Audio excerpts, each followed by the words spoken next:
Page number 13 question number 2ഉം question number 3യുമാണ് ഇന്നത്തെ വീഡിയോയിൽ ഉൾപ്പെടുത്തിയിരിക്കുന്നത്. Second question, see these pictures. ചുവടെയുള്ള ചിത്രങ്ങൾ നോക്കുക. ഒന്നാമത്തെ sub question, how many small squares are in each picture. ഓരോ പിക്ചറിലും എത്ര ചെറിയ സ്ക്വയറുകൾ, സമചതുരങ്ങളുണ്ട്. ഒന്നാമത്തേൽ എത്രയാണ്? 2 എണ്ണം. രണ്ടാമത്തേൽ 4 സ്ക്വയേഴ്സ്. ആറാമത്തേലാണെങ്കിൽ 6 എണ്ണം. മൂന്നാമത്തേൽ 6 സ്ക്വയേഴ്സ്. നാലാമത്തേൽ എത്ര സ്ക്വയറാണ്? 8 സ്ക്വയറുകൾ അല്ലേ. ഇനി രണ്ടാമത്തെ സബ് ക്വസ്റ്റ്യൻ എന്താണ്? How many large squares. എത്ര ലാർജ് സ്ക്വയറാണ്? ഒന്നാമത്തേൽ ലാർജ് സ്ക്വയർ ഒന്നും തന്നെ ഇല്ല, അതുകൊണ്ട് 0. രണ്ടാമത്തേൽ എത്ര ലാർജ് സ്ക്വയർ? അതാ നോക്കൂ, ഒരു ലാർജ് സ്ക്വയർ അല്ലേ. മൂന്നാമത്തേൽ എത്ര ലാർജ് സ്ക്വയർ? അതാ ഇങ്ങനെ നോക്കുമ്പോൾ ഒരു ലാർജ് സ്ക്വയറും, അതുപോലെ ഇങ്ങനെ നോക്കുമ്പോൾ ഞാൻ റെഡ് കളർ ഇട്ട് കാണിക്കാം. ഇങ്ങനെ നോക്കുമ്പോൾ ഒരു ലാർജ് സ്ക്വയറും, അതുപോലെ ഇങ്ങനെ നോക്കുമ്പോൾ എന്താണ്? ഒരു ലാർജ് സ്ക്വയറും. അപ്പോൾ എത്രയാ? 2 ലാർജ് സ്ക്വയേഴ്സ് ഉണ്ട്. അതുപോലെ അടുത്ത ചിത്രത്തിൽ എത്ര ലാർജ് സ്ക്വയറാണ്? ഇങ്ങനെ നോക്കുമ്പോൾ ഒരു ലാർജ് സ്ക്വയർ, ദെൻ അതുപോലെ ഇങ്ങനെ ഒരു ലാർജ് സ്ക്വയർ. ഇനി നമുക്ക് നടുക്കുണ്ട് ഒരു ലാർജ് സ്ക്വയർ അല്ലേ. അങ്ങനെ 3 ലാർജ് സ്ക്വയറുകളാണ് ഉള്ളത്. ഇനി third sub question, how many squares in all in each picture. ഓരോ പിക്ചറിലും മൊത്തത്തിൽ എത്ര സ്ക്വയറുകളാണ് ഉള്ളത്? അപ്പോൾ ഇതിൽ 2, അടുത്തതിൽ 0. അപ്പോൾ 2 0 കൂടെ കൂട്ടി എഴുതുക 2, 4 1 കൂടെ കൂട്ടുക 5, 6 2 കൂടെ കൂട്ടുക 8, 3 കൂടി കൂട്ടുക, ടോട്ടൽ എടുക്കാനായിട്ട്. ഇനി അടുത്ത ചോദിച്ചിരിക്കുന്നത്, if we continue the pattern of pictures are the sequences above arithmetic sequence. അപ്പോൾ ഈ പാറ്റേൺ നമ്മൾ കണ്ടിന്യൂ ചെയ്ത് പോവുകയാണെങ്കിൽ, ഒരു സീക്വൻസായി കണ്ടിന്യൂ ചെയ്യുകയാണെങ്കിൽ ഇവയെല്ലാം അരിത്തമെറ്റിക് സീക്വൻസ് ആണോ എന്നാണ്. 2 4 6 8 നമ്മൾ കണ്ടത് ഈവൻ നമ്പർ സീക്വൻസ് ആണ്. കോമൺ ഡിഫറൻസ് ഉണ്ട്. കോമൺ ഡിഫറൻസ് എത്രയാണ്? D2 ആണ്. അതുകൊണ്ട് ഇതെന്താണ്? അരിത്തമെറ്റിക് സീക്വൻസ് ആണ് അല്ലേ. ഇതൊരു അരിത്തമെറ്റിക് സീക്വൻസ് ആണ്, സമാന്തര ശ്രേണിയാണ്. ഇതാണെങ്കിലും ഇതും ഒന്ന് വെച്ച് കൂടി പോകുന്നതാണ്. അതായത് ഇതിനും ഒരു കോമൺ ഡിഫറൻസ് ഉണ്ട്, 1 ആണ്. അതും എന്താണ്? ഇതും ഒരു അരിത്തമെറ്റിക് സീക്വൻസ് ആണ്, ഒരു സമാന്തര ശ്രേണിയാണ്. അടുത്ത ഇത് നോക്കിയാലോ, 2 3. ഇതിവിടെയും എന്താണ്? 3 വെച്ച് കൂടി പോവുകയാണ്. അപ്പോൾ ഇതിന് ഒരു കോമൺ ഡിഫറൻസ് എത്രയാണ്? പൊതുവ്യത്യാസം 3 ഉണ്ട്. അതുകൊണ്ട് ഇതും എന്താണ്? യെസ്, ഇതും ഒരു അരിത്തമെറ്റിക് സീക്വൻസ് ആണ്, സമാന്തര ശ്രേണിയാണ്.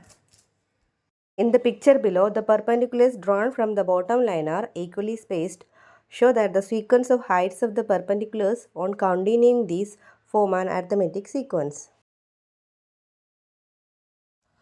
മൂന്നാമത്തെ ചോദ്യത്തിൽ എന്താ പറഞ്ഞിരിക്കുന്നത്? ഇവിടെ 2 ലൈനുകളുണ്ട്. ഒരു ചരിഞ്ഞ വരയും ഒരു താഴെ ഒരു ബോട്ടം ലൈനും ഉണ്ട് അല്ലേ. ഈ ചരിഞ്ഞ വരയിൽ നിന്ന് താഴേക്ക് പെർപെൻഡിക്കുലർസ് വരച്ചിട്ടുണ്ട്. അതായത് ഇവിടെ എല്ലാം 90 ഡിഗ്രിയാണ് പെർപെൻഡിക്കുലർസ് വരച്ചിട്ടുണ്ട്. ഈ ഹൈറ്റുകൾ, ഈ ഉയരങ്ങൾ നമുക്ക് സമാന്തര ശ്രേണിയിലാണ്, അരിത്തമെറ്റിക് സീക്വൻസിലാണെന്നാണ് തെളിയിക്കേണ്ടത്. അതിനായി പേര് കൊടുക്കുക AB, അതുപോലെ CD, EF, GH.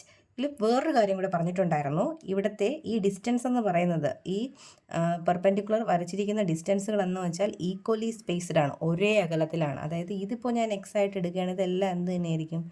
X തന്നെ ആയിരിക്കും അല്ലേ. അപ്പോൾ നമുക്കിവിടെ ഓരോ ട്രയാങ്കിൾസ് ആയിട്ട് എടുക്കാം. ഇവിടെ ട്രയാങ്കിൾ OAB, അതുപോലെ അടുത്ത ട്രയാങ്കിൾ എന്താണ്? Triangle OCD. 2 ട്രയാങ്കിൾ ഞാൻ കൺസിഡർ ചെയ്തു, ട്രയാങ്കിൾ OABയും ട്രയാങ്കിൾ OCDയും. ഈ 2 ട്രയാങ്കിൾസും എന്ത് ട്രയാങ്കിൾസ് ആണ്? സിമിലർ ട്രയാങ്കിൾസ് ആണ്, റൈറ്റ് ട്രയാങ്കിൾസ് ആണ്. റൈറ്റ് ട്രയാങ്കിൾസ് ആകുമ്പോൾ ആംഗിളൊക്കെ സെയിം ആണ്. ഇവിടെ ഒരു കോമൺ ആംഗിളുണ്ട്. അതുപോലെ ഒരു വശം എന്താണ്? ഒരു സൈഡ് ഒരു സെയിം ആണ്. അതുകൊണ്ടൊക്കെ തന്നെ ഇതെന്താണ്? സിമിലർ ട്രയാങ്കിൾസ് ആണ്, സദൃശ ത്രികോണങ്ങളാണ് അല്ലേ.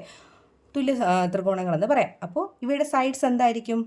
പ്രപ്പോർഷണൽ ആയിരിക്കും. ദർഫോർ നമുക്ക് സിമിലർ ആയതുകൊണ്ട് തന്നെ സൈഡ്സ് ആർ പ്രപ്പോർഷണൽ എന്ന് എഴുതാം. വശങ്ങൾ എന്താണ്? ആനുപാതികമാണ്.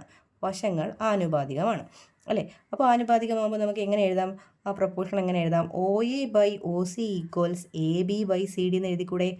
OA എന്ന് പറയുന്നത് ചെറിയ ട്രയാങ്കിളിൻ്റെ വശം OA, അതുപോലെ വലിയ ട്രയാങ്കിളിൻ്റെ എന്താണ്? OC.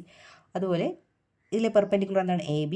വലിയ ട്രയാങ്കിൾ ആയാലും എന്താണ്? CD. അപ്പോൾ 2 ട്രയാങ്കിൾസിൻ്റെ ഒരേപോലുള്ള വശങ്ങൾ പ്രപ്പോർഷണൽ ആക്കി എഴുതി കഴിഞ്ഞു.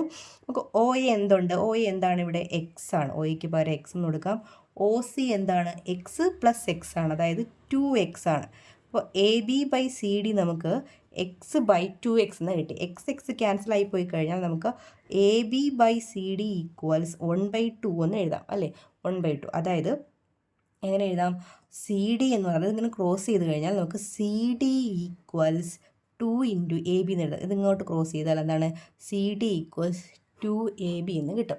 അപ്പോൾ സിമിലർലി നമ്മൾ അടുത്ത ട്രയാങ്കിൾ കൺസിഡർ ചെയ്താൽ ഏതാണ്? OEF കൺസിഡർ ചെയ്താൽ അടുത്ത നമുക്ക് എങ്ങനെ കിട്ടും? ഇ എഫ് ഈക്വൽസ് എങ്ങനെ എഴുതാൻ പറ്റും 3AB എന്ന് എഴുതാൻ പറ്റും അല്ലേ 3AB. അടുത്ത ഹൈറ്റുകളൊക്കെ നമുക്ക് 3AB 4AB അങ്ങനെ കിട്ടിക്കൊണ്ടിരിക്കും. അതായത് ആദ്യത്തെ ഹൈറ്റ് നമുക്ക് എങ്ങനെയായിരുന്നു AB ആണ്.